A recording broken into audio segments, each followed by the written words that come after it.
भारत ने जैसे ही खालिस्तानी आतंकियों को पालने वाले देशों को बेनकाब करना शुरू किया तो सबसे ज्यादा घबराहट कनाडा को हुई। India is a country of growing importance and a country that we need to continue to work with, not just in the region but around the world. And we're not looking to provoke or cause problems. ये बात किसी से नहीं छिपी कि कनाडाई सरकार काफी हद तक खालिस्तानियों के समर्थन से चल रही है। जस्टिन ट्रूडो की नजर में एक बड़ा वोट बैंक है। ऐसे में कनाडा के पीएम ट्रूडो के बाद रक्षा मंत्री ने दावा किया है कि उन्हें साक्ष्य मिले हैं।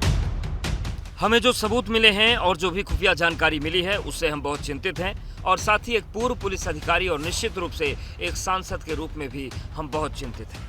कनाडा के रक्षा मंत्री ने दावा किया कि मामले की जांच चल रही है। हम मामले की जांच को लेकर चिंतित हैं। वर्तमान में आरसीएमपी की ओर से की जा रही जांच में बहुत सतर्कता बरती जा रही है।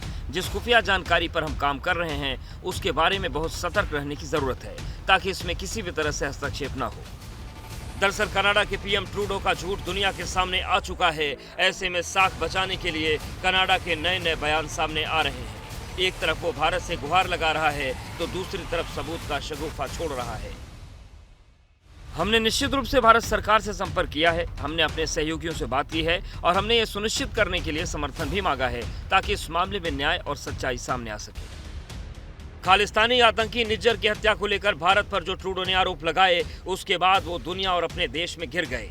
उनके पास न कोई तथ्य, न कोई सबूत, न कोई ठोस वजह है।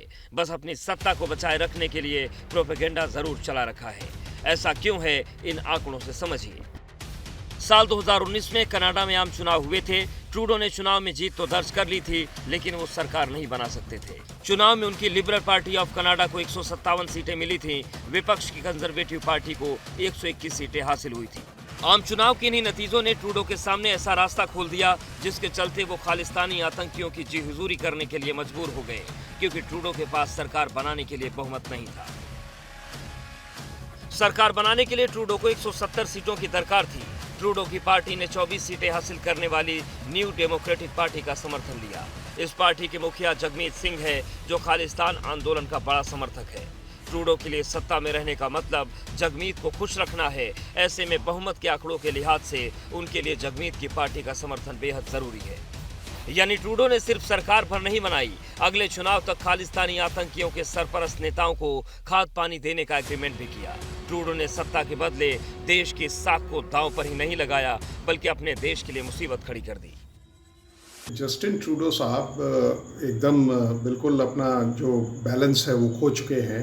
खालिस्तान मूवमेंट के जो सरबराह हैं वो उनको सपोर्ट कर रहे हैं और अगर उनको अपनी गद्दी बचानी है तो इस तरह का जो बयानबाजी वो कर रहे हैं उससे उन्हें कोई माइलेज मिलने वाली नहीं है। और वो जानते हैं कि भारत एक ऐसी शक्ति है जो कनाडा से अगर उसने अपना रुख मोड़ लिया तो कनाडा का सर्वाइवल ही मुश्किल हो जाएगा।